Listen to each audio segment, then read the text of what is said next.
everybody. I am meteorologist Rodney Harris. I am in here with World of Science. I am filling in today from Molly. Molly is on storm mode coverage later on today because of the anticipation of storms. So I get to fill in for Molly today and join this wonderful world of science. I'm just like Molly. I love science experiments. I've been involved with weather since I was a little kid. In fact, I have a few things here that I've collected from some schools over the years. This is a thermometer.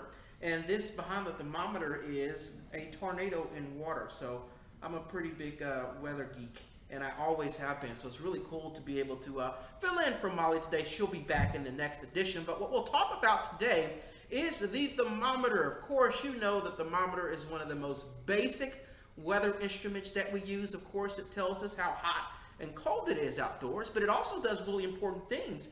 Whenever we're in the winter, we use our thermometer to be able to tell us if it's cold enough for snow or if it's too warm and it's going to rain. And we also use our thermometer to be able to tell you how hot it is to determine whether or not we're going to see severe thunderstorms. So in addition to the basics, like if it's too hot or too cold, we actually use the thermometer for a whole lot of different things. One of the most basic weather instruments, and that's what we're going to learn how to make today. A very simple thermometer for you kids, so you can see if it's too hot or if it's too cold in the house. You can also take this outdoors, and you'll notice the water rising or falling as the temperature goes up and down, and I'll explain why that happens at the end. But first, let's get to the actual thermometer. I promise it's a basic thermometer for kids. It's super easy to make. We start here with a jar or a bottle, a glass bottle. That's ingredient number one. A lot of this stuff you already have around the house. If you don't have it, you can just go to the grocery store and get it. So you're going to need a jar. That's number one. You also need some rubbing alcohol. That's super important. You can also use food coloring. Now, instead of using food coloring, I just got green alcohol so you can see the liquid. And you'll need some water, which of course everybody has. And then this little thing I have here, you're going to need a straw. I have a green straw, a yellow straw actually, but if you can, try to get a clear straw. And then this is like Play-Doh. So again, it's something that you probably already have. If not, you can get it from the store. It's by the Crayola stuff in the toy and art section. But this is important because this will help to keep our straw in place when we build our thermometer. So this is what we're going to do. Step one, you're going to take your jar, and I'm going to mix half a cup of water. So this is my gauge that I use, my measuring cup. You want half a cup of water. And then you're going to take half a cup of your rubbing alcohol. Be very careful with this rubbing alcohol. It can be dangerous, of course. So again, you want half a cup, which is right at the bottom on my particular measuring cup. So I'm going to pour that in there. I'm going to try not to spill it all over the place. I'm terrible at mixing stuff. Now, I tested this out before we went on, and I think I may be running out of rubbing alcohol. But you want half a cup of each. So we got about half a cup there. I'm going to pour that into my jar with my water.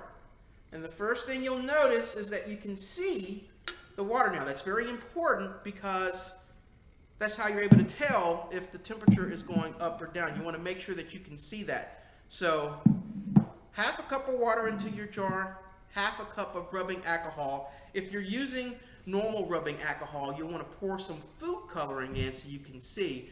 But again, in my case, I'm using green alcohol so I can already see my liquid. So now what I'm going to do is I'm going to take my straw, and this again is like my Play-Doh. It's just a molding material, and it's really easy to kind of fit around your straw. The goal here is to put your straw into your little Play-Doh or your molding, and you want to make sure you seal the top of this jar. You don't want any air to get out of the top of that jar. So I'm going to make sure that this Play-Doh covers my straw really nice and well. This is the fun part. Everybody's played with Play-Doh as a kid, right? I'm going to put that in there. I'm going to squeeze my straw down. You want to make sure that the straw actually is in your liquid. Okay, so it's kind of barely in the liquid, so I'm going to move it down just a little bit more. Make sure that's in there nice and good. So I have the bottom of my straw that's in my liquid. It's in my water, in my alcohol, and my Play-Doh is covering this lid. And it's that simple. That's all you have to do. So what happens here, at the moment, you see the water at the bottom of my straw here. So there's my water and my alcohol. It's at the bottom of the straw. What's going to happen is, and here's where the cool science comes in.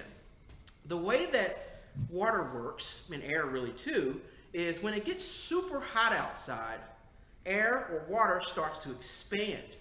So what will happen is, as the temperature goes up, the water will expand and start to go up into the straw. And it's the opposite for when it's cold outside. When the temperature gets cold, air and water will start to contract or get smaller. And because of that, if it gets cold, you'll notice the water start to go back down. So based on that science, you can keep this jar in your house. You can also take it outside in the sun, and you'll notice that throughout the day, the water will gradually start to rise as the temperature goes up, and it'll start to fall as the temperature goes down. So it's a really simple way for you to be able to see when the temperature is rising and when the temperature is falling. And that's why the food coloring is important, because it allows you to be able to clearly see the liquid. Again, I'm not using food coloring because I'm using green alcohol. Another tip that you can use, I have a yellow straw here, but you can also use a clear straw, which makes that liquid easy to see. But that's it. That's how you make your basic thermometer at home. And another cool little thing that you can do, I did not do this, but you can take you a marker and you can mark that straw with little lines that can also help you see how the temperature is going up and how the temperature is going down. So that's our lesson for today. A very easy, simple thermometer that you can make at home to be able to tell when the temperature is going up and when it's going down. You can use it in the house. You can also take it outside. I recommend taking it outside. It's going to be very useful over the next couple of months because the temperature is going to start to rise. So that's a really cool way for you to be able to keep track of the temperature as you watch us on television also tell you what the temperature is. So again, your ingredients, you need a glass jar, and you can also get a smaller glass jar if you want. You need a straw, preferably a clear straw. You can get some Play-Doh or any type of molding substance, but Play-Doh, we all use Play-Doh as kids, so it's really easy to mold that around your straw. And you'll want 1/2 cup or 1/2 cup of water and 1/2 cup of rubbing alcohol. And with those basic ingredients, you can make your own thermometer at home. So I hope everybody enjoyed this lesson. It was a lot of fun sharing it with you. Again, Molly's going to be back next week with the next edition, but today we are in storm mode, so we're making sure that we keep you up to date on CBS46.com. But I hope everybody has a great day. If you have any questions, feel free to put them in our Facebook page or on the app, and we'll make sure and answer those questions for you. But until next time, we'll see you soon.